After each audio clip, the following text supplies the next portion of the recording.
back to my YouTube channel. I am Panasumsumi and you are tuned into PM Chat. In this video we are going to be talking about a very controversial topic, a very normal thing which I think a lot of people go through and others are still going through and others will go through in the future.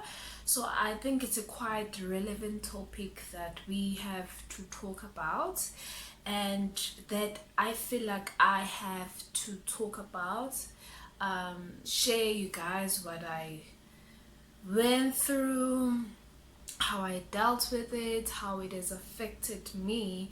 It's obviously a very close thing to my heart. I'm very sensitive when it comes to this matter. It took me a very big courage for me to just sit in front of the camera and start talking about this thing, as it involves my family, it involves myself and my siblings as well, and my parents. When I say my family, I'm talking about my siblings, let me say my siblings, my mom, my father, myself. So it's a very touching topic, and I also started by asking for their permission to talk about this because I think it involves a lot of people, and it's also very important to make sure that my way of telling this story, of telling this part of our lives, does not retell other people's stories in a different way. Obviously my mom would have a different way of telling what I'll be telling you guys because she has her own experiences, she knows what she was going through. My sister also has her own experiences, and we also encounter things differently, we feel differently, we are unique beings. And my father will also have a different side and feel to what I'll be talking to you guys about today. So I make sure that I contact most relevant parties as possible with regards to this video. I couldn't contact my dad, and I'm still going to explain why I couldn't do that. Before I say anything, I just want to also elaborate the fact that I respect my father. He's not a villain in this story. He had been a villain for a long time, but there was a point in my life where I had to look at things differently. So I'm just going to practice say that he's not a villain in the story, in this whatever I'm going to be telling you about. And I respect him so much, I love him so much, and I also acknowledge his decisions, his preference, and I also acknowledge both the decisions that they made with my mother when they decided to get divorced. And I'm sure, being old as they were, going through that thing, they obviously considered the factors and the consequences of whatever that they decided to do, how it's going to affect us. And me speaking about it today is actually one of the consequences they probably went through, that we will grow up and we will have our own experience of what happened, of their decisions. So that's just what I want to put out there first before being very detailed, is that I acknowledge my parents' decision. I do not blame them. They were old enough to know how things are going to work, how it is going to affect us. I don't blame them. I love them for who they are. And yeah, so what's making my experience different from other people's experience? I want to say that when my parents got divorced, I was around the age of, let me say, when the divorce was finalized, I was around the age of 6, so that is probably around grade 1 or grade 2. And when they got divorced, my mom like almost lost her mind. Not like she wasn't crazy, but like emotionally she wasn't in a good state. There were things that she do. I'm not going to go into details of what she would do around the house, but there were things that she would do, and looking at it now, I'm seeing that no, man, she was going through some things. And when they got divorced, it wasn't a case of like your parents getting divorced and then the other parent is gonna move a province away, a city away. And so let me make an example. Yeah, you see, Mlazi is divided into different sections, if I'm not mistaken. There's J, there's A, you know, it's something like that. He moved to a different section but within the same city. You understand? So, and whenever he had to fetch his postcards, the post office was by the road in our house, so we'd see him. And his new house was in the same section that we attended our primary aids, so we'd see his car, we'd see his house. I'm saying all this to show you guys that like it wasn't like he moved out of the house, they got divorced, we never seen him again. We would see him, you know, we would see him, we would play in the streets, and then we'd see his car. And as a child, vele, you know your parents' car, you know the sound. So even if we're in the house, whenever our father's car was passing by, we would identify, no, this is my father's car, that's my father, you know. And then I'm giving you a background. So within those few years after their divorce, he would stop, we would be happy to see him. He would give us like money, you know, he'd come see us at school, you know. It was just fun. And the communication, I don't know how the communication was between him and my mom, but what I know is that my mom would allow us to go visit him. Yeah, it was just a very, I don't want to say healthy because I don't know what a healthy divorce is, but looking at it from my side of things, it started off not affecting us, but Pela, emotionally, you don't know how things subconsciously affect you in that moment. And especially because we were children, we were not thinking things nje ngendlela esicabanga ngayo njengamanje, yabo. So yeah, he was a regular, we would see him, he'd come visit us. And then I don't want to dwell much on my father's private life, but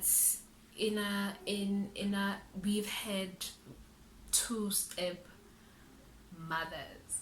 So the first one, you know, gave us a little sister which is very close to us. She's very close to me and my sister. So we're grateful for that. And then the second stepmother, the second wife, changed the whole thing for us, changed the whole experience for us. We couldn't visit our father.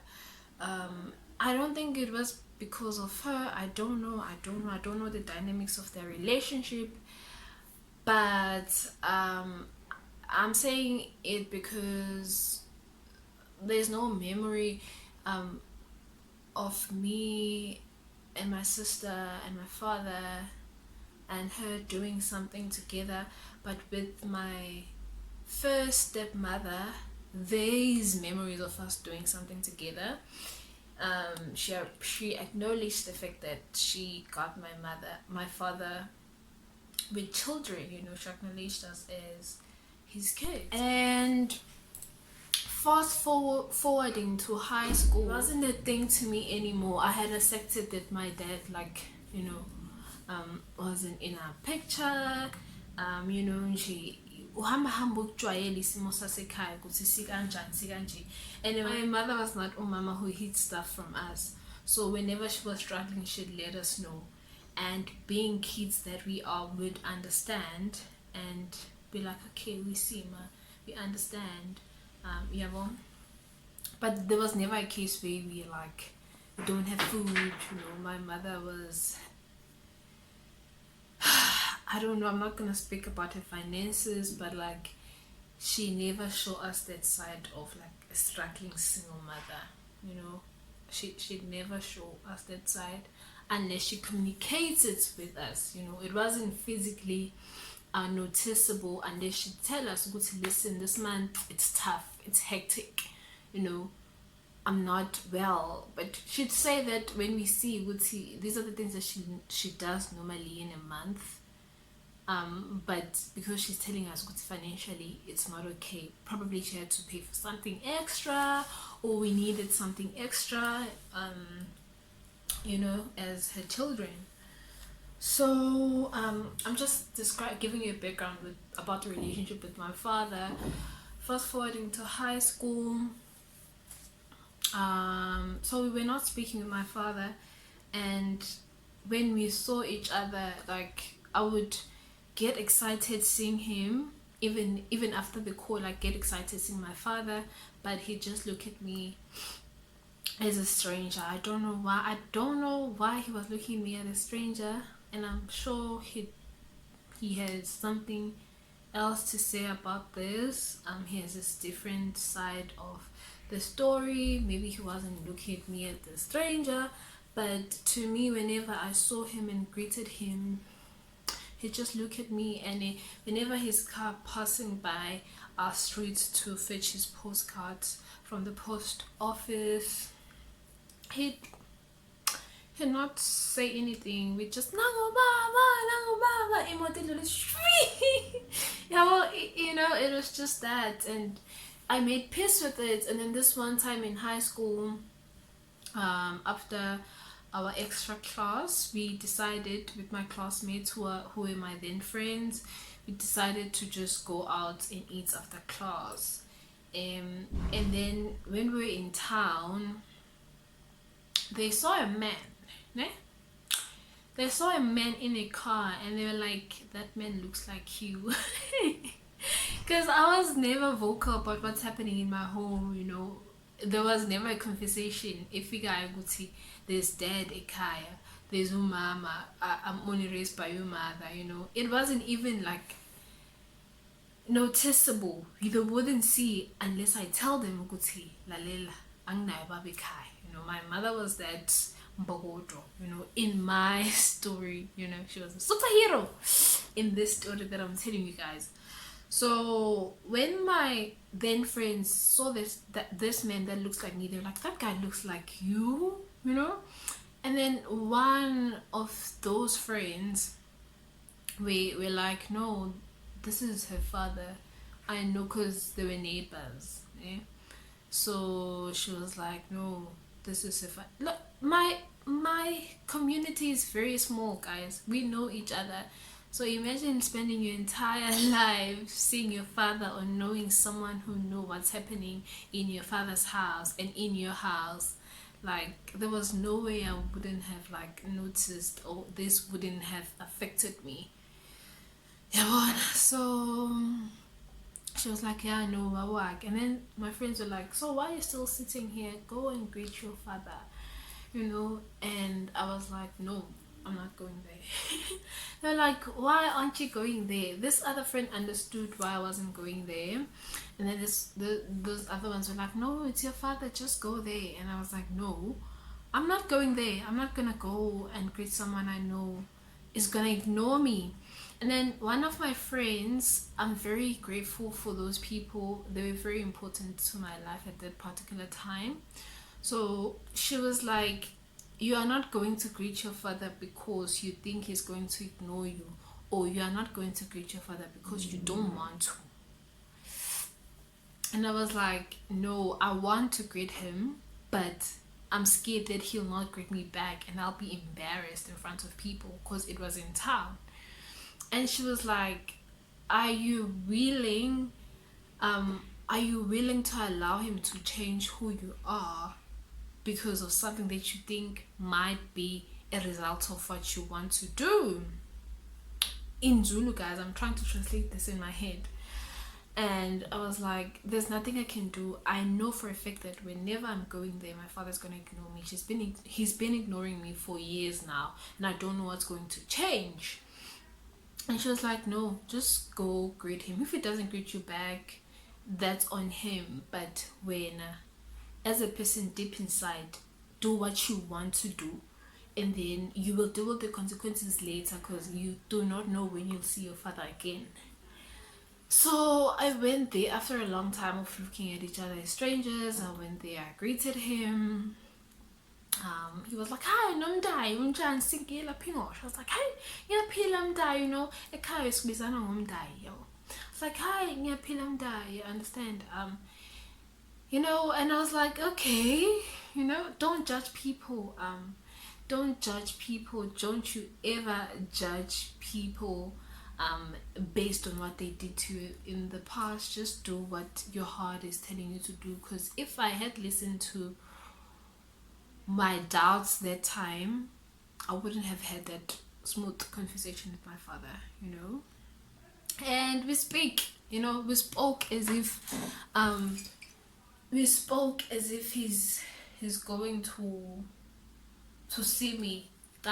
He's gonna come home, you know, that conversation, like you've known each other for a long time. So that was the relationship, because when we saw each other now, we talk to each other like we've been with each other, and like we're gonna see each other later, like, you know, knowing very well ukuthi ngaphela 6 months ingafonelani, ingakhulumisani, ingabonani. But that's just, I appreciated those little things, and he was trying now. It wasn't like those times. So that was relationship with my father.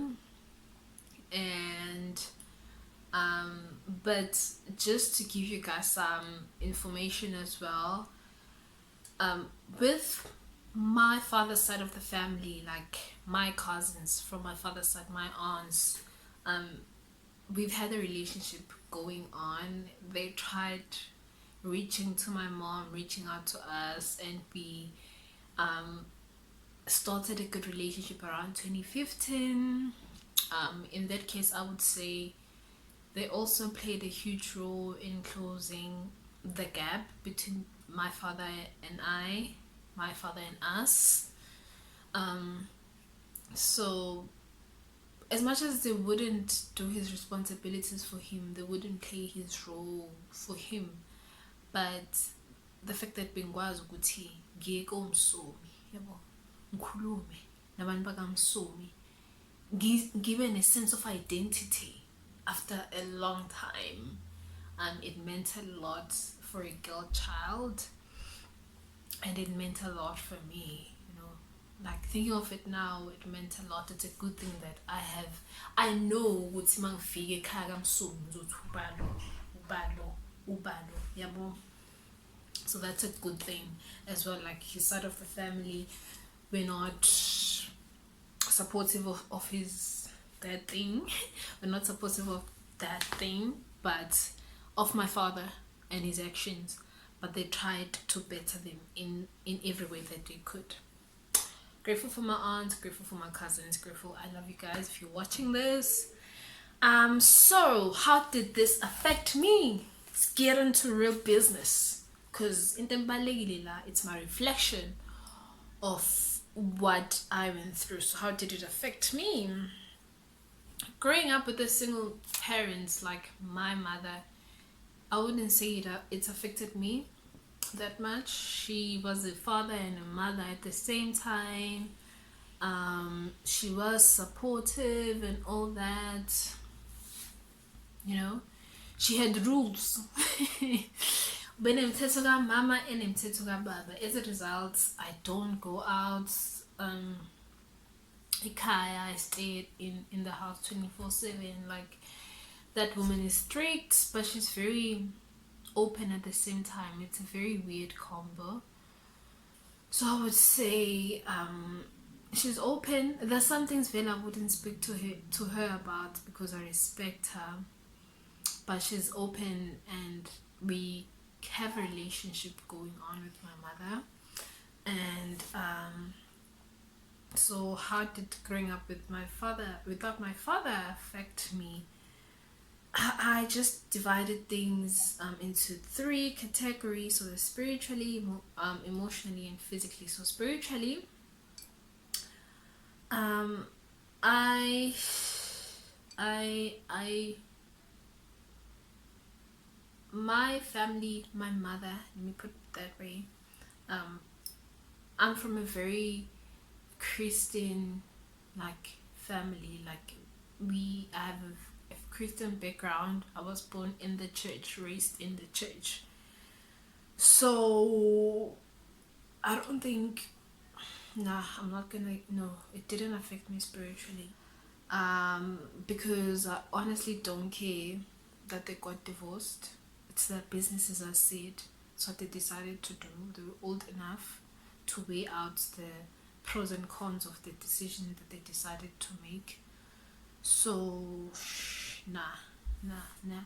The only thing that I remember doing with regards spiritually, with regards to my father, was when I was asking God to make me understand why I was growing up without a father. You know, uh, how does that have to do with my destiny, with my purpose? So there was that. I was like, how? What does that have to do with me? Like, what do I have to take from it so that I can do your will, Jesus? Why am I growing up without him, my father?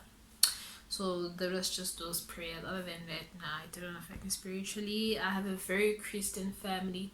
I have a very Christian family, and I have a spiritual family that I found from church. They can obviously speak to me about so much, and they can't play my father's roles, but at least I have that support spiritually. How did it affect me physically?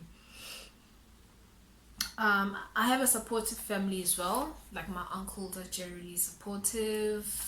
They, as much as they can't play those father roles, you know, but ekhaya, well, as a family, you can decide to go to baba ekhaya, wash the washing the dishes or not. In some families, it's not a bad thing for a father to even clean the house. In other families, a father isn't supposed to clean the house; he's supposed to fix the ceiling. So with regards to my family, I would say my uncles are very supportive in those roles. When we need a TV, when something breaks, you know, we have our uncles to do those things that our father would have done, that require a male side of things. It require a main perspective, because we are a house full of girls, you know.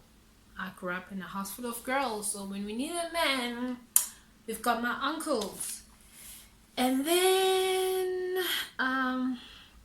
yeah, physically, yeah, shame. It's my uncles are fine. I don't think he also affected me physically. Other than that, other than wanting to also being driven by my father to school, wanting my father to come see my achievements and awards in high school, you know, like wanting both my family, my parents to be there. Other than that, it wasn't something that's very serious. Yeah, I ain't call that serious. How did it affect me emotionally? I would say because I spent most of my life trying to have a relationship with my father. It made me a person who likes assurance each and every time, like now and then. I like being assured that you love me, you know, you there for me, be it friendship wise, be it relationship wise. Like, I am that type of person now who likes being reassured now and then. It's obviously not a bad thing for people who are vocal when they love, but it's definitely a problem for people who show you that they love you with their actions. So that was just one of the problems for me, emotionally.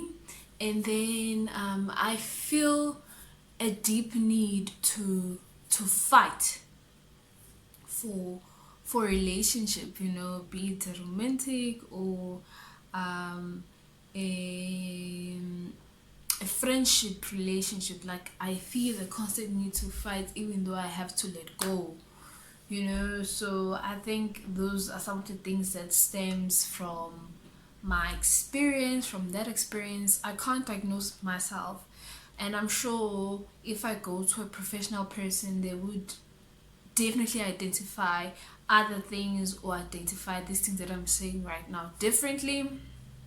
Yeah, born.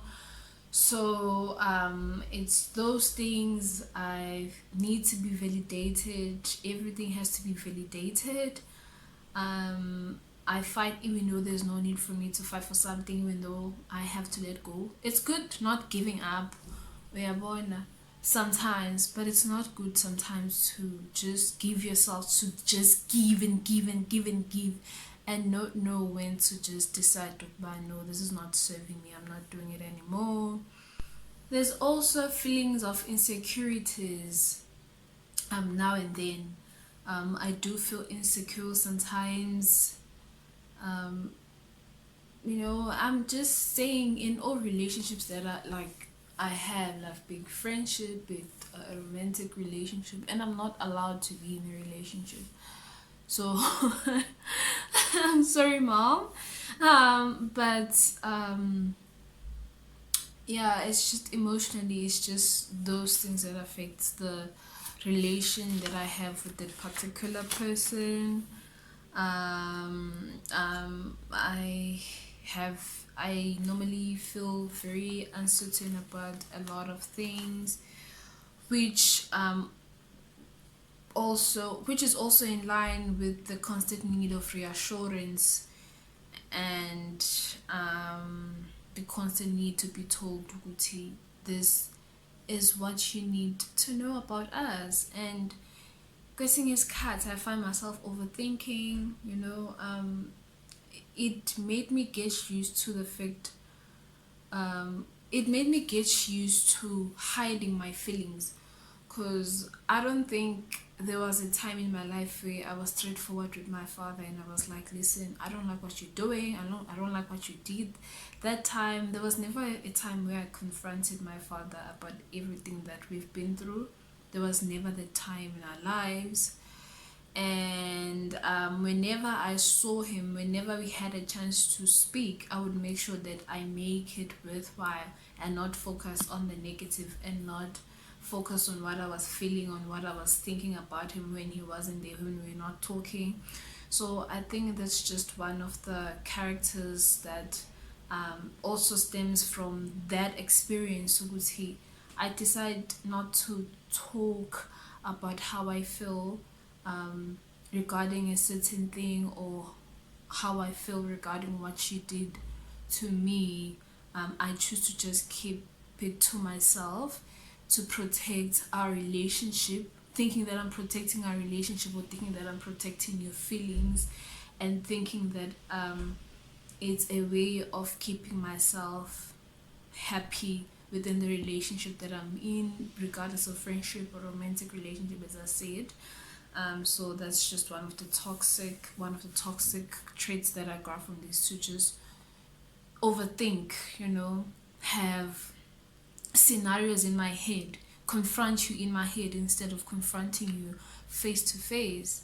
Because there was never a time where I confronted my dad. I would tell people about how I felt, what he did, but there was never a time where I sat down with him, and there was never that time.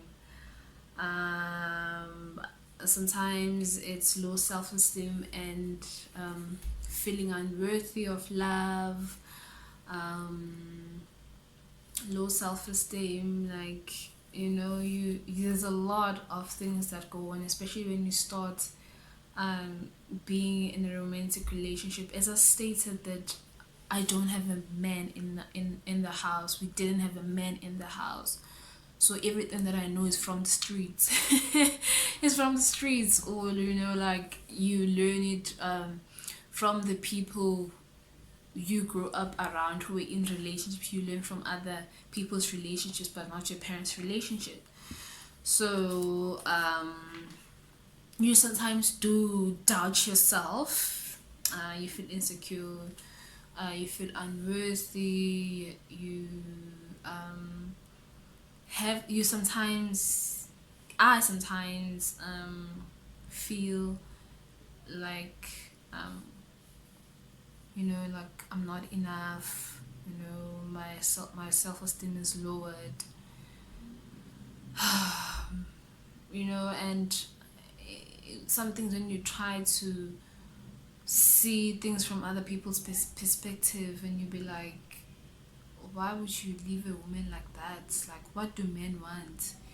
If they're able to, if my dad was able to leave my mom, and my mom is a full package according to me. So it's just those minor things, but yeah, emotionally it does. And I'm still growing, I'm still evolving. I'm sure there's some things that are gonna be of revelation to me as I grow up even further. So for now, these are the prominent stuff. And the good thing is that I have a very good relationship with my mother, because she was the only one that I have. I have friends who have both parents but do not have a mother-daughter relationship that I have with my mom. So I'm grateful for that. I'm very grateful for that. It's one of the things I'm mostly grateful for, to have that relationship with my mother. And another trait is that as well, I'm very independent. I'm very independent. If my mom is not doing it for me, and if I'm not doing it for myself, don't do it. Don't do it. Don't do it. So like, I can't ask from help except from my mom. I can't receive help. I don't, especially money. I don't want to receive money from anyone except from my mom. And I started being like open about money like off recent, because I need it. But before, nah, like I had to ask my mom for money. If it was my mom, I wasn't gonna take it. Can't ask money from anyone. I can't ask help from anyone. But varsity has made me expand my boundaries, in a sense where I realized I need people. I can't be by myself, especially me. I don't have anyone in this province. I'm by myself in my family, so I need to have a family that can be there for me here physically. I have my parents, I have my family, I have my my uncles, my cousins, a call away. But it also makes it different to have someone you could go to get a hug from, where you are. So being where I am and being very far from home has also made me aware of myself. At the same time, has also made me expand my boundaries. I don't want to say get out of my comfort zone. I've expanded my comfort zone. So yeah, that's my 2 cents of everything. Thank you so much for being with me in this PM chat conversation series. I needed it. And please feel free to comment about your experience, what you thought about this video, what your input, what you learned, what you think I should know. Please, let's be interactive, especially in series like this, where I am talking about something that's very close to my heart, and something that I think is very relevant, and it should be part of our conversations in this normal life, because it happens, it's real.